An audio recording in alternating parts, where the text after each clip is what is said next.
வணக்கம். நம்ம episode number 2 cut பண்ணி ஓப்பன் பண்ணா ஹீரோ தன்னுடைய குழந்தைய இந்த ஊர்ல இருக்கிற ஸ்கூல்ல சேர்க்கறதுக்காக கொண்டு வந்திருக்கான். இந்த ஊர்ல ஒரு சின்ன ஸ்கூல் தான் இருக்கு. அந்த ஸ்கூல்லயும் மொத்தமா ஒரு 5-6 பசங்க தான் படிக்கிறாங்க. 2 டீச்சர்ஸ் என்னமோ தான் இருக்காங்க. ஆனா இங்க இருக்கிறவங்களுக்கு இந்த குழந்தையால வாய் பேச முடியாது அப்படிங்கிற விஷயம் தெரியும். ஏன்னா இது ஒரு சின்ன ஊர் தானே. அதனால ஒவ்வொருத்தரை பத்தி இன்னொருத்தருக்கு எல்லாமே டக்கு டக்குன்னு தெரிஞ்சிருது. இப்ப இந்த குழந்தையால வாய் பேச முடியாதனால இங்க இருக்கிற டீச்சர், இந்த பாருமா, உனக்கு எங்க கிட்ட ஏதாவது சொல்லணும்னு விருப்பப்பட்டா நீ அதை இந்த நோட் புக்ல எழுதி காட்டு, நாங்க அதை பார்த்து அதுக்கு தகுந்த மாதிரி நடந்துக்கிறோம் அப்படிலாம் சொல்லி இந்த குழந்தை கூட கொஞ்சம் ஜெல் ஆகிறதுக்காக ட்ரை பண்ணிருங்க. ஆனா குழந்தை இதை எதையுமே கவனிக்காம வேற ஒரு பக்கமா பார்த்துட்டு இருக்கு. அங்க என்ன நடந்துட்டு இருக்குன்னா, கோட்டா ஃபேமிலியை சேர்ந்தவங்க அவங்களுடைய முகங்களை எல்லாத்தையுமே மறைக்கிற மாதிரி ஒரு வெள்ளை துணியை போட்டுக்கிட்டு, அந்த ஒரு தலைவி இறந்து போச்சு, அந்த தலைவியோட மிச்ச மீதி பாடி எல்லாத்தையுமே ஒரு டப்பாக்குள்ள போட்டு எடுத்துக்கிட்டு இறுதி ஊர்வலம் மாதிரி போயிட்டு இருக்காங்க. அப்படி போய்கிட்டு இருக்கும் போதுதான் இந்த தலைவன் எல்லாருமே அப்படியே நில்லுங்க, நம்ம கோட்டா ஃபேமிலியை சேர்ந்த 15 பேர் தான் இந்த இறுதி ஊர்வலத்துல பங்கேற்கணும் அப்படின்னு நம்ம ஏற்கனவே பேசி வச்சு 15 பேர் தான் அங்கிருந்து கொஞ்ச தூரம் வரைக்கும் வந்தோம். ஆனா இப்ப பார்க்கும்போது 16 பேர் இருக்கும். யார் அந்த எக்ஸ்ட்ரா ஒரு ஆளு? எல்லாரும் அவங்க முகத்தை மறைச்சிருக்கிற துணியை விலைக்கு அவங்க முகத்தை காட்டுங்க அப்படிங்கிறான். எல்லாரும் அவங்களோட முகத்தை காட்டுறாங்க.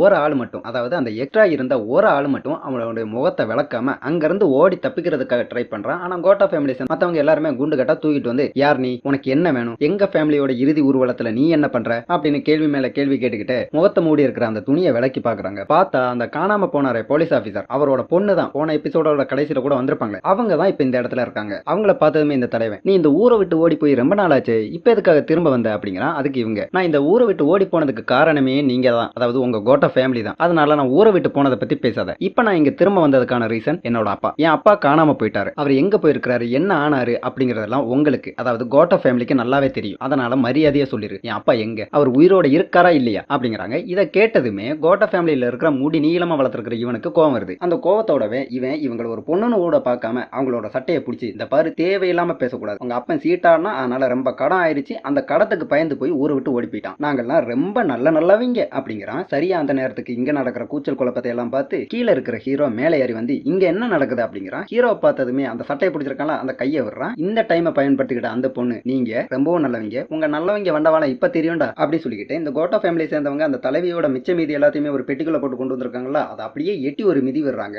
பார்த்தா அந்த பெட்டி திறந்துக்குது. அந்த பெட்டிக்குள்ள ஒண்ணுமே இல்ல, காலியா இருக்கு. இப்ப அந்த பொண்ணு நம்ம ஹீரோ கிட்ட, பாத்தியா அந்த பெட்டிக்குள்ள எதுவுமே இல்லல, இப்ப அதெல்லாம் எங்க இருக்குன்னு தெரியுமா, இந்த இவனுங்களை கூட்டு போய் எக்ஸ்ரே ஸ்கேனிங் எடுத்து பாரு, எல்லாமே இவனுங்க வயிற்றுக்குள்ளதான் இருக்கும், இவனுங்கெல்லாம் நரபோஜிகடா, அதாவது மனுஷக்கறி திங்கிறவங்களா அப்படின்னு கத்துறாங்க. இதை கேட்டது கோட்டா ஃபேமிலியில இருக்கிறவங்களுக்கு கோவம், வெறி அப்படி எல்லாமே கலந்து வருது. அதுலயும் இந்த முடி நீளமா வளர்த்துருக்கிறவன் நேரமா பண்ணது போலவே பண்ணி மறுபடியும் இந்த பொண்ணு கிட்ட ரொம்பவும் துகிரிக்கிட்டு இருக்கான். அங்க இங்கேயுமா கூச்சலும் குழப்பமா இருக்கு. சரி அந்த நேரத்துல தான் ஒரு 7 அடிக்கு மேல இருக்கிற ஜெய்ஜாண்டிக்கான ஒரு உருவம் அங்க வந்து அங்க பிரச்சனை பண்ணிட்டு இருக்கிறவங்களை டப்புன்னு அடிச்சு போட்டதுக்கு அப்புறமா இந்த முடி நீளமா வளர்த்துருக்கான்ல, அவன் மண்டையை அப்படியே பிடிச்சி கொஞ்சம் முடிய கொத்தா புடுங்கி தூர போட்டு அவனே இழுத்து கீழே தள்ளி விட்டதுக்கு அப்புறமா நேர இந்த பொண்ணு பக்கத்துல வந்து இந்த பொண்ணோட வயித்தை சுட்டி காட்டி என்னமோ பண்ண போகுது. சரி அந்த நேரத்துல இந்த தலைவன் உள்ள வந்து அந்த உருவத்தை இறுக்கமா பிடிச்சிக்கிட்டு நம்ம ஹீரோவை பார்த்து, ஆபீசர் அந்த பொண்ணை கூப்பிட்டு இப்பவே இந்த இடத்த விட்டு கிளம்புங்க அப்படிங்கிறான். ஹீரோவும் இதை கேட்டு அந்த பொண்ணை கூப்பிட்டு அந்த இடத்துல இருந்து அவசரமா ஓடி போறான். இப்ப இந்த இடத்துக்கு வந்திருக்க இந்த உருவமும் அந்த கோட்டா ஃபேமிலியில இருக்கிறவங்க போட்டிருக்கிற மாதிரியே வெள்ளை துணியை தான் போட்டிருக்கு. கட் பண்ணி ஹீரோ அந்த பொண்ணை இந்த ஊரை விட்டு அனுப்பி வைக்கிறதுக்காக வீட்டுல சொல்லிட்டு கார்ல கூட்டு போயிட்டு இருக்கான். அப்படி கூட்டு போயிட்டு இருக்கும்போது தான் இந்த பொண்ணு சொல்லுது, உனக்கு எண்டோ கேனிபிலிசம்னா என்னன்னு தெரியுமா?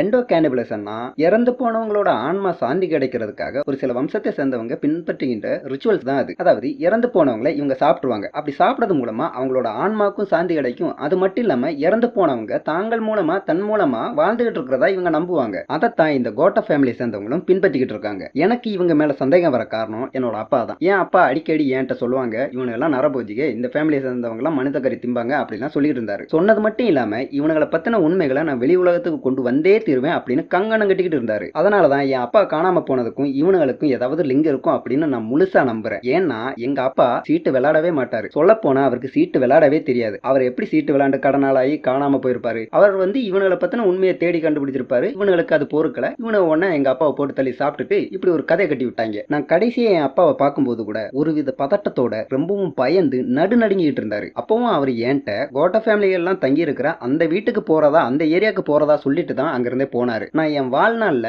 எங்க அப்பாவை இந்த அளவுக்கு பயந்த ஒரு நிலைமையில பார்த்ததே இல்ல. இத போய் நான் போலீஸ்லயும் சொன்னேன். ஏற்கனவே எங்க அப்பா ஒரு பைத்தியக்காரன், அவன் கடனால ஓடி போயிட்டான் அப்படின்னு பொதுவா ஒரு பேச்சு இருக்கு. இத போய் நான் போலீஸ்ட சொல்லவும் அப்பாக்கு இருக்கிற வியாதி எனக்கும் தொத்திக்கிச்சுங்கிற மாதிரி தான் என்னைய பார்த்தாங்க. இப்ப இந்த விஷயங்கள்லாம் நான் உங்ககிட்ட சொல்றேன்ல, ஒருவேளை நீங்களும் என்ன பைத்தியக்காரின்னு கூட நினைக்கலாம். ஆனா நான் எந்த கோவில்ல வேணாலும் சத்தியம் பண்ணி சொல்றேன், எங்க அப்பா காணாம போனதுக்கு அந்த ஃபேமிலி தான் காரணம் அப்படிங்கிறாங்க. ஹீரோ இதை கேட்ட உடனே, நான் அப்படிலாம் நினைக்கலமா, நான் உன்னை நம்புறேன். ஆனா எனக்கு இன்னொரு தியரி இருக்கு. இவனை கெட்டவங்க தான், அதை நானும் ஒத்துக்கிறேன். இப்போ உங்க அப்பா காணாம போய் 2 வாரம் ஆகுது. இவனு உங்க அவங்க அப்பாவை கொல்லாம அவரை எங்கேயாவது சிறப்பிடிச்சு வச்சிருந்தா, அவர் இப்பவும் உயிரோட இருந்தா, நான் எதுக்கும் இந்த விஷயத்துக்குள்ள நல்லா டீப்பா இறங்க போறேன், நீ பார்த்து ஊருக்கு போயிட்டு வாமா அப்படின்னு அந்த பொண்ணை ரயில்வே ஸ்டேஷன்ல இறக்கி விட்டுட்டு ஹீரோ அங்கிருந்து கிளம்புறான். அங்கிருந்து கிளம்பின ஹீரோ இப்ப கோட்டாக்களோட ஏரியாவுக்கு வர்றான். அங்க வந்து பார்த்தா அங்க முன்னாடி ஒரு வேலி வச்சிருக்காங்க. இது ஒரு பிரைவேட் ப்ராப்பர்ட்டி, உள்ள ஆபத்து இருக்கு, யாரும் அத்துமீறி நுழையக்கூடாது அப்படின்னா ஒரு போர்டுலாம் வச்சு வேலிலாம் போட்டு மறைச்சிருக்காங்க. ஹீரோ அதையெல்லாம் புடுங்கி போட்டுட்டு கார் எடுத்துட்டு உள்ள வர்றான். அப்படி உள்ள வந்துட்டு இருக்கிற நேரத்துல தான் சரியா அவன் முன்னாடி ஒரு மரம் அப்படியே மொத்தமா வந்து விழுகுது. இது கோட்டா ஃபேமிலியை சேர்ந்த 2 பேரு வேணும்னே பண்ண செயல் தான். அவனுங்க நம்ம ஹீரோ கிட்ட இது எங்க ஏரியா, உள்ள வராத அப்படிங்கிறாங்க. அதுக்கு நம்ம ஹீரோ, தம்பி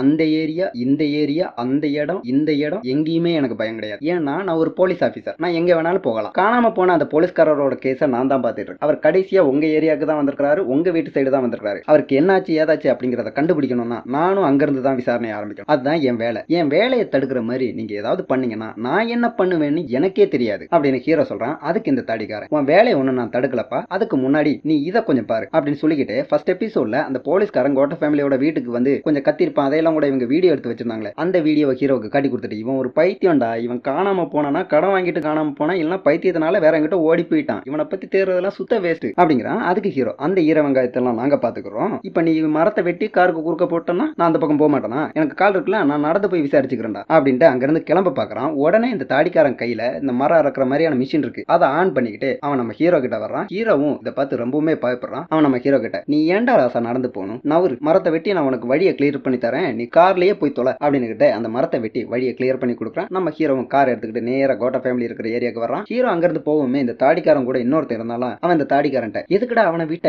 போட்டு தள்ளி இருக்க வேண்டியதானே அப்படிங்கிறான். அதுக்கு இந்த தாடிக்காரன், இவனோட விஷயத்தெல்லாம் நம்ம இல்லடா, அவர் பெரியவர் அங்கதானே இருக்காரு, அவர் பார்த்துப்பாரு அப்படிங்கிறான். கட் பண்ணி ஹீரோவோட மனைவி அவங்களோட குழந்தைய ஸ்கூல்ல இருந்து வீட்டுக்கு கூட்டு போயிட்டு இருக்காங்க. அப்படி கூட்டு போகும்போது தான் இன்னைக்கு ஸ்கூல்ல எப்படி இருந்துச்சு, இங்க இருக்கிறவங்க எல்லாம் உனக்கு பிடிச்சிருக்கா, எல்லாருக்கிட்டையும் ஃப்ரெண்ட் ஆயிட்டியா அப்படிலாம் பேச்சு கொடுத்துட்டே கூட்டு போறாங்க. அதுக்கு இந்த குழந்தையும் பதில் எதுவும் பேசாதுல்ல, அதனால லைட்டா சிரிக்குது. அதை வச்சு அவங்களும் இந்த குழந்தைக்கு இந்த ஊரும் ஸ்கூலும் எல்லாம் பிடிச்சிருக்கு அப்படிங்கறத தெரிஞ்சுக்கிறாங்க. இவங்க இப்படி பேசிக்கிட்டே முன்னாடி போகும்போது தான் இதே போல இன்னொரு பையனை கூப்பிட்டு இன்னொரு சின்ன பையனை கூப்பிட்டு இன்னொரு அம்மா வர்றாங்க. அவங்க இவங்க கிட்ட பேச்சு கொடுக்குறாங்க. முதல்ல இந்த ஊரை பத்தி என்ன நினைக்கிறீங்க, ஊர்லாம் அழகா இருக்குல்ல அப்படிலாம் பொதுவா கொஞ்சம் நார்மலா பேசுறாங்க. அதுக்கப்புறமா உங்க புருஷன் அந்த கோட்டா ஃபேமிலி கூட ரொம்பவும் அந்யோன்யமா இருக்கிற மாதிரி இருக்கு, அவங்க கூட குடிக்கிறது என்ன கூத்தடிக்கிறது என்னன்னு ரொம்ப ஒரு மாதிரி ஒட்டி உறவாடுறாரு, இதெல்லாம் அவ்வளவு நல்லதுக்கு இல்ல, நான் இந்த மாதிரி யாருக்கும் ஃப்ரீ அட்வைஸ் எல்லாம் பண்ண மாட்டேன், உங்களுக்கு பண்றேன், கேட்டா கேளுங்க கேட்காட்டி உங்க இஷ்டம். இந்த கோட்டா ஃபேமிலி இருக்காங்களே அவங்க ஒன்னும் அவ்வளவு நல்லவங்க இல்ல, ஏன் இவ்வளவுக்கு அவங்கள மனுஷன்னு கூட சொல்லக்கூடாது, கூட்டமா இருக்கிற கொஞ்சம் காட்டு மிராண்டிங்க, அவங்க கிட்ட அவ்வளவா வச்சுக்காதீங்க அப்படின்னு பேசிக்கிட்டே இப்ப இவங்க ஒரு இடத்துக்கு வந்து சேர்றாங்க. இங்க இருந்து இவங்க 2 வழியில போகணும். அப்படி போறதுக்கு முன்னாடி அந்த சின்ன பையன் வர்ற வழியிலேயே ஒரு பட்டர்ஃபிளை பிடிச்சி ஒரு டப்பாக்குள்ள போட்டு கொண்டு வந்திருப்பான். அந்த டப்பாவை இப்ப இந்த சின்ன பொண்ணுகிட்ட கொடுக்குறான். இந்த சின்ன பொண்ணு அதை வாங்கிக்கிட்டு இவங்க வீட்டை பார்த்து நடக்கிறாங்க. கட் பண்ணி கோட்டா ஃபேமிலியை சேர்ந்த இந்த தலைவனும் ஒரு சிலரும் அந்த தலைவிக்கு ரிச்சுவல்ஸ் பண்றதுக்காக ஒரு இடத்துல இருக்கிறாங்க. நம்ம ஹீரோ இந்த மாதிரி இவங்க வீட்டு பக்கமா போயிருக்கான் அப்படிங்கறத அந்த தாடிக்காரன் போன் பண்ணி தலைவன் கிட்ட சொல்றான். தலைவன் இங்க இருக்கிறவங்க கிட்ட சொல்றான். இதை கேட்டதுமே இந்த முடி நீளமா வளர்ந்துருக்கான்ல, இவனுக்கு பிபி இருக்கும் போல. எதை பத்தியும் லைட்டா கேட்கறதுக்கு முன்னாடியே இவனுக்கு சுள்ளனு கோவம் வருது. இப்ப ஹீரோ இவனுக்கு வீட்டு பக்கமா போயிருக்கான் அப்படிங்கிற அந்த விஷயத்தை கேட்கவுமே அவனை வெட்ட போறேன் கொல்ல போறேன் அப்படிலாம் துள்ளிக்கிட்டே அங்கிருந்து கிளம்புறதுக்காக பாக்குறான். அவன்கிட்ட தலைவன் வந்து, தம்பி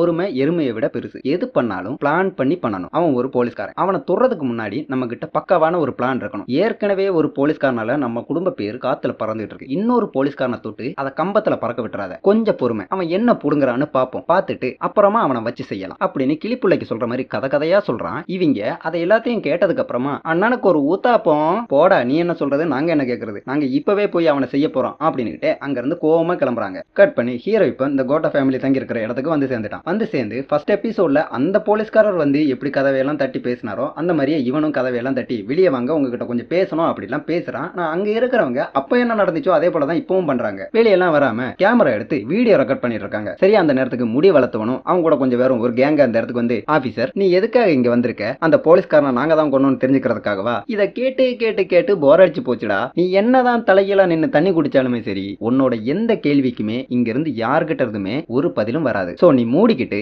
வந்த வழியாவே திரும்ப போறதா உனக்கு நல்லது. இல்லன்னு வச்சுக்கோயேன் கையில என்ன இருக்குன்னு பத்தியா போட்டேன்னு வச்சுக்கோயேன் ஒரே புல்லட்ல சோலி முடிஞ்சு போயிடும், கிளம்பு அப்படிங்கிறான். இந்த சீரிஸ் ஆரம்பிச்சு இப்ப வரைக்குமே யாராவது மிரட்டனா நம்ம ஹீரோ பயப்படுற மாதிரியே தான் நமக்கு காட்டியிருப்பாங்க. ஆனா இந்த இடத்துல இருந்து அந்த பயம் ஹீரோக்கு இல்லாத மாதிரியே காட்டுறாங்க. அது மட்டும் இல்லாம ஒரு மாஸ் டிரான்ஸ்ஃபர்மேஷனுக்கு லைட்டா ஒரு பிஜிஎம் ஆரம்பிச்சு அப்புறமா ஃபயரா தெரிக்க விடுவாங்கல்ல, அந்த மாதிரி இந்த இடத்துலயும் லைட்டா ஒரு பிஜிஎம் ஆரம்பிக்குது. ஹீரோ இப்ப இவங்கிட்ட பயப்படாம, நீ என்னதான் பண்ணாலும் சரி நான் கேட்கிற கொஸ்டினுக்கு ஆன்சர் கிடைக்காம நான் இந்த இடத்தை விட்டு போறதா இல்ல அப்படிங்கிறான். அவனும் அதாவது அந்த முடி வளர்த்தவனும் நம்ம ஹீரோ இந்த இடத்துல இருந்து போக வைக்கிறதுக்காக என்னெல்லாமோ சொல்லி பாக்குறான். ஹீரோ கேட்கற மாதிரியே இல்ல. அவனும் ஒரு கட்டத்துக்கு மேல பொறுமையை இழந்து சுட்டுறான். ஹீரோ லைட்டா அப்படியே தலையை திருப்பி கண்ணு மிக்கிற நேரத்துல அந்த புல்லட்ல இருந்து தப்பிச்சது மட்டும் இல்லாம அந்த துப்பாக்கியை இவங்கிட்ட இருந்து புடிங்கிட்டு இங்க இருக்கிறவங்க கூட தனியால சண்டை போட்டு இருக்கான். நல்ல வேலையா துப்பாக்கி ஒண்ணு தான் இருந்துச்சு, அதுவும் ஹீரோ கிட்ட தான் இருக்குது. அதனால ஹீரோவால சண்டை போட முடியுது. கொஞ்ச நேரம் ஹீரோ அப்படியே சண்டை போட்டு இருக்கும்போது தான் மறுபடியும் அந்த முடி வளர்த்தவன் எந்திரிச்சு வந்து ஹீரோ கையில இருக்கிற கண்ணை அப்படியே பிடிச்சி அவனோட வாய்க்குள்ள வச்சதுக்கு அப்புறமா, நான் இப்பவும் சொல்றேன், நாங்க செத்தாலும் சரி நீ செத்தாலும் சரி உனக்கு பதில் மட்டும் கிடைக்கவே கிடைக்காது, நீ சுட்டுக்கோ. அப்புறம்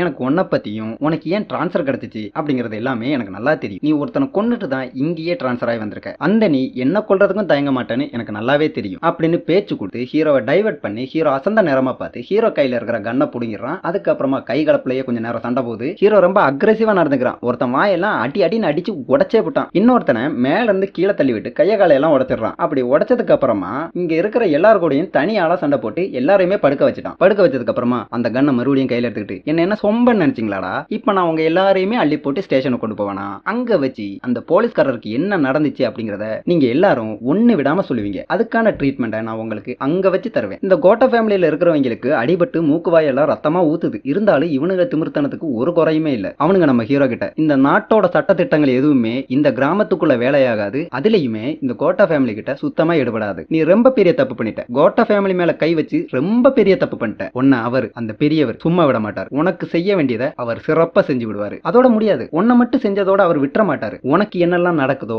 அதை விட டபுள் மடங்கா ட்ரிபிள் மடங்கா உன் குடும்பத்துல இருக்கிறவங்களுக்கும் நடக்கும் அப்படிங்கிற. அப்படியே கட் பண்ணி ஹீரோட வைஃபும் குழந்தையும் இவங்க இப்பதான் அவங்களோட வீட்டுக்கு வர்றாங்க. அங்க வந்து பார்த்தா வீட்டுக்குள்ளேயும் சரி இந்த போலீஸ் ஸ்டேஷனையும் சரி ரெண்டுமே ஒட்டுனாப்ல தானே இருக்கு. ரெண்டு இடத்துலயுமே இந்த கோட்டா ஃபேமிலியை சேர்ந்த அந்த தலைவன் தாடிக்காரன் அப்படிலாம் இருக்காங்களா, அப்படி கொஞ்சம் பேர் வந்து உட்கார்ந்து இருக்காங்க. அப்படி உட்கார்ந்துட்டு இருக்கிற இவங்க உள்ள வந்த இந்த குழந்தையும் வைஃபையும் வெளியே விட மாட்டேங்கிறாங்க. இதை பார்த்து இவங்க ரெண்டு பேருமே ரொம்பவுமே பயந்து போறாங்க. கட் பண்ணி ஹீரோ இவங்க கிட்ட பிரச்சனை பண்ணாங்களா கொஞ்சம் பேர், அவங்க எல்லாரையுமே வண்டியில ஏத்திட்டு அங்க இருந்து கிளம்ப போறான். அந்த நேரத்துல இவனுக்கு ஒரு போன் வருது. ஆனா அந்த போனை இவன் அட்டன் பண்ணலங்கவும் அந்த பக்கத்துல இருந்து அந்த போரன்சிக்ல இருக்கிற அவர் தான் பேசுறாரு. அவரு ஹீரோட வாய்ஸ் மேலுக்கு ஒரு மெசேஜ் அனுப்புறாரு. நீ கொடுத்த விரல் யாரோடது அப்படிங்கறத நாங்க கண்டுபிடிச்சிட்டோம், அது வேற யாரோடதும் கிடையாது, காணாம போன அந்த போலீஸ் ஆபீசரோட விரல் தான் அது அப்படின்னு அவர் பேசி ஒரு மெசேஜ் அனுப்பி விடுறாரு. இந்த பக்கம் ஹீரோ இவங்க எல்லாரையுமே கூப்பிட்டுட்டு அங்க இருந்து கிளம்ப போறான். அந்த நேரத்துல தான் இங்க இருக்கிற வயசானவங்க கொஞ்சம் பேர் வந்து தம்பி போதும், இதை இப்படியே விட்டு போயிரு, அதான் உனக்கும் உன் குடும்பத்துக்கும் நல்லது, நடந்தது நடந்த வரைக்கும் இருக்கட்டும், அதோட முடிச்சிட்டு போயிட்டே இருப்பா, அதான் நல்லது அப்படிலாம் சொல்லி கொஞ்சம் அழுகுறாங்க, கெஞ்சுறாங்க. அது மட்டும் இல்லாம மிரட்டியும் பாக்குறாங்க. ஆனா நம்ம ஹீரோ கேட்கற மாதிரியே இல்ல. சுத்தி இருக்கிற எல்லாருமே காச்சா மூச்சான்னு கத்திட்டு இருக்காங்க. அப்படி கொஞ்ச நேரம் கத்திக்கிட்டு இருந்தவங்க திடீர்னு சைலண்ட் ஆகுறாங்க. சைலண்ட் ஆனதுக்கு அப்புறமா ஒரு இடத்தை விரிச்சு பார்த்துக்கிட்டு அந்த இடத்தை பாயிண்ட் அவுட் பண்றாங்க. ஹீரோவும் திரும்பி பார்க்கறான். பார்த்தா 7 அடியில கொடூரமான ஒரு உருவம் கையில ஒரு கோடாரி மாதிரி இருக்கு. அதை எடுத்து நம்ம ஹீரோவை அப்படியே வெட்டுது. ஹீரோ லைட்டா வளையிறான். இருந்தும் முழுசா இவனால தப்பிக்க முடியல. அதனால அந்த வெட்டுனால இவனோட தலையில காயம் பட்டுருது. காயம்பட்ட ஹீரோ இப்ப அப்படியே கீழே விழுகிறான். இப்ப அந்த உருவம் நம்ம ஹீரோவோட காலை பிடிச்சி அப்படியே இழுத்துக்கிட்டு போகுது. அப்படியே கட் பண்ணி எபிசோட் நம்பர் 2 முடிக்கிறாங்க. இந்த எபிசோட்ல இருந்து என்ன தெரிய வந்திருக்கு, அந்த உருவம் அதாவது ஃபர்ஸ்ட் எபிசோட்ல நம்ம ஹீரோவோட பொண்ணுக்கு ஒரு விரலை பரிசா கொடுத்திருக்குமே, அந்த உருவமும் இந்த எபிசோட்ல ஸ்டார்டிங்ல அந்த இறுதி யாத்திரைக்கு ஒரு உருவம் வந்திருக்குமே, அந்த உருவமும் இப்ப ஹீரோவை தாக்கிச்சே அந்த உருவமும் ஒரே ஆளுதான். இந்த உருவம் கோட்டா ஃபேமிலிக்கு கார்டியன் போல இருக்குது. கோட்டா ஃபேமிலியை சேர்ந்தவங்க யாரையாவது ஏதாவது பண்ணிட்டா இந்த உருவம் வந்து அவங்கள செஞ்சு விட்டுரும். இப்ப நம்ம ஹீரோ கோட்டா ஃபேமிலியை தொட்டுட்டான். இனிமே அவனுக்கு என்னெல்லாம் ஆக போகுது அப்படிங்கறதெல்லாம் தெரிஞ்சுக்கணும்னா வர எபிசோட மிஸ் பண்ணிடாம பாத்துருங்க. சோ அவ்வளவுதான். நீங்க நம்ம சேனலுக்கு புதுசா இருந்தா மறக்காம சப்ஸ்கிரைப் பண்ணி ஆள போட்டு வச்சுக்கோங்க. அப்பதான் நம்ம போற ஒவ்வொரு வீடியோவும் நீங்க மிஸ் பண்ணாம பார்க்க முடியும். வீடியோ பார்த்து பிடிச்சிருந்துச்சுன்னா வீடியோக்கு லைக் பண்ணுங்க, கமெண்ட் பண்ணுங்க, உங்க ஃப்ரெண்ட்ஸ் எல்லாருக்குமே ஷேர் பண்ணிருங்க. மறுபடியும் எபிசோட் நம்பர் 3 வந்து நான் உங்களை மீண்டும் சந்திக்கிறேன். அது வரைக்கும் நன்றி, வணக்கம்.